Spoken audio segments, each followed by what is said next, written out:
त्यांच्या भेटीसाठी पोहोचल्याचं दृश्य बघायला मिळतं। आपण बघू शकतो सरकारनं राहुल गांधी यांच्यासोबत चर्चा करायला सुरुवात केलेली आहे।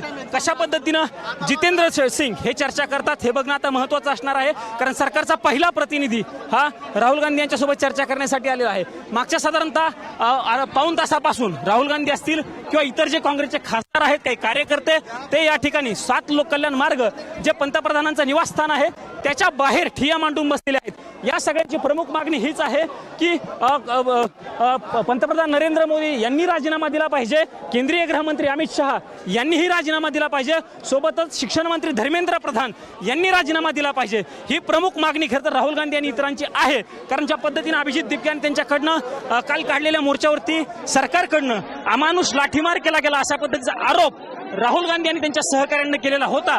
त्यानंतर राहुल गांधी ठिय्या मांडून 7 लोक कल्याण मार्ग जे पंतप्रधानांचं निवासस्थान आहे आपल्याला बघायला मिळतंय आणि सरकारचं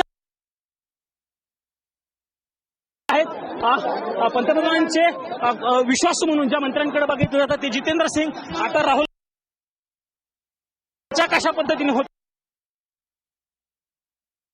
बसलेले आहेत ठिय्या मांडून त्या ठिकाणी खरं तर पोलिसांचा बंदोबस्त या ठिकाणी तैनात करण्यात आलेला आहे।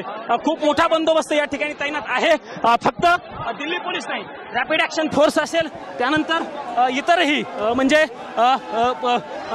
इतरही जे पोलिसांची पथकं आहेत आणि पोलिसांनी कडक हरकत या ठिकाणी केल्याचं चित्र आपल्याला बघायला मिळतंय आणि पोलिसांकडनं बंदोबस्त खूप मोठ्या प्रमाणावरती आहे। आता सरकारचा प्रतिनिधी चर्चेसाठी आल्यानंतर चर्चा होते महत्वाचं असणार आहे, कारण काही वेळापूर्वी बघायला मिळालेलं होतं की राहुल गांधी यांच्याकडनं खरं तर सांगितलं गेलेलं होतं की पंतप्रधानांचा राजीनामा झालाच पाहिजे। ही भूमिका किंवा अशा पद्धतीची मागणी काही वेळापूर्वी राहुल गांधी यांनी केलेली होती आणि त्यानंतर आता राहुल गांधी अजूनही ठिय्या मांडून बसल्याचं चित्र आपल्याला बघायला मिळतंय। दुसरीकडे काही वेळापूर्वी सांगितलं जात होतं की राहुल गांधी ज्यावेळी त्यांच्या घरातनं म्हणजे राहुल गांधीचं जे सुनेरी बाग रोडवरील निवासस्थान आहे त्या निवासस्थानी राहुल गांधी तिथून निघाल्याच्या नंतर बोललं जात होतं की ते काँग्रेसचे अध्यक्ष मल्लिकार्जुन खरगे यांची भेट घेतील आणि त्यानंतर थेट ते तिथून जंतर मंतर या ठिकाणी आंदोलनाच्या स्थळी जातील अशा पद्धतीची माहिती होती। सर यही खड़े हो रहे, सर यही खड़े हो रहे, ज्यादा दूर नहीं जा रहे सर, यही खड़े हो रहे सर, पीछे ही खड़े हैं, हमारा कैमरा पर्सन है इनके साथ खड़े हैं सर, ये सर यही पे खड़े। या ठिकाणचे प्रत्येक अपडेट्स आपल्यापर्यंत पोहोचवतात। आपण पाहतोय की जितेंद्र सिंग हे सरकारकडून आता राहुल गांधी यांच्यासोबत संवाद साधण्यासाठी या ठिकाणी पोहोचलेले आहेत। केंद्रीय मंत्री जितेंद्र सिंह राहुल गांधींच्या भेटीसाठी आता या ठिकाणी आलेले आहेत। 7 लोककल्याण मार्ग पंतप्रधान मोदींचं निवासस्थान आणि त्या निवासस्थानापासून काही अंतरावरच हा ठिय्या आंदोलन जे ते केलं जाते। पहिल्यांदाच असं होतंय की काँग्रेसचे नेते राहुल गांधी त्यांच्यासोबतच प्रियंका गांधी आणि काँग्रेसचे खासदार अशा पद्धतीनं ठिय्या जे आहेत ते पंतप्रधानांच्या निवासस्थानाच्या बाहेर या ठिकाणी देत आहेत। एकच मागणी आहे धर्मेंद्र प्रधान यांच्या राजीनाम्याची, मात्र त्यासोबतच काल ज्या पद्धतीनं आंदोलकांवर विद्यार्थ्यांवर लाठीचार्ज करण्यात आला त्याचा निषेध या ठिकाणी विरोधकांकडून केला जातोय। आज संसदेमध्ये विरोधकांनी हा मुद्दा उचलण्याचा प्रयत्न केला, मात्र त्यावेळेला कामकाज जे ते स्थगित करण्यात आलं आणि त्यानंतर आता संसदेमध्ये बोलू दिलं जात नाही। किमान आता मोदींनी समोरासमोर येऊन तरी बोलावं अशी मागणी राहुल गांधींची आहे। इकडे दुसरीकडे आपण दृश्य पाहताय की अरविंद केजरीवाल अभिजित दिपके यांची भेट घेण्यासाठी जंतर मंतरवर आता पोहोचत आहेत। काही वेळापूर्वीच शरद पवार आणि सुप्रिया सुळे यांनी अभिजित दिपके यांची भेट घेतलेली होती।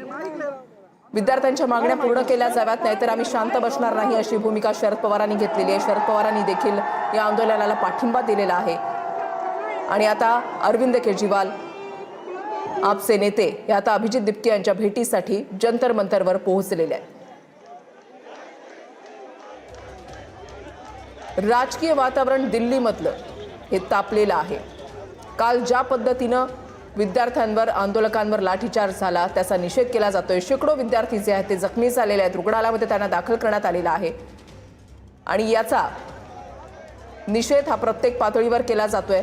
राज्यामध्ये सुद्धा त्याचे पडसाद उमटल्याचं पाहायला मिळतंय आणि आज जर आपण पाहिलं तर इंडिया आघाडी आणि काँग्रेस जी आहे ती आक्रमक झालेली आहे।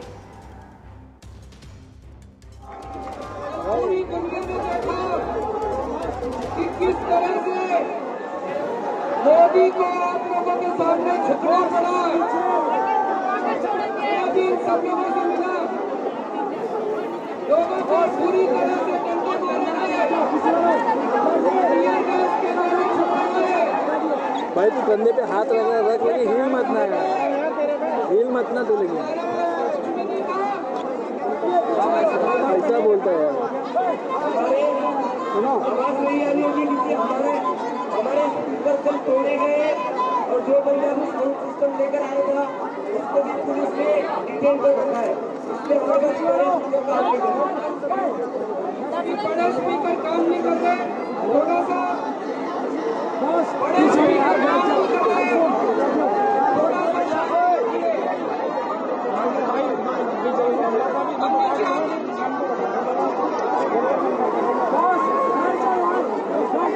विरोधी पक्ष हे चांगलेच आक्रमक झालेले आहेत आणि कालपासून जर प्रतिक्रिया आपण पाहिल्या तर मोदींच्या राजीनाम्याची मागणी या ठिकाणी केली जाते आणि राहुल गांधींनी तर स्पष्टपणे असं म्हटलेलं आहे की ज्या पद्धतीनं पोलिसांनी काल कारवाई केली तर त्यानंतर आता मोदींनी विद्यार्थ्यांची माफी मागितली पाहिजे, त्यांनी राजीनामा दिला पाहिजे अशी आक्रमक भूमिका राहुल गांधींनी मांडलेली आहे. तरुण विरोधी पंतप्रधान या शब्दात राहुल गांधींनी कालच मोदींवर टीका केलेली होती.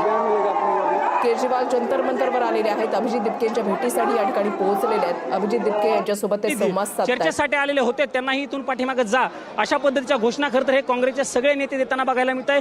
संसदेचं अधिवेशन सुरू आहे त्यामुळे अनेक खासदार या ठिकाणी आहेत, कारण संसदेमध्येही काँग्रेस पक्षाची सकाळपासून ही भूमिका होती. कालपासूनच म्हटलं तर हरकत नाही, ही भूमिका होती की त्यांनी राजीनामा दिला पाहिजे. आपण बघू शकतो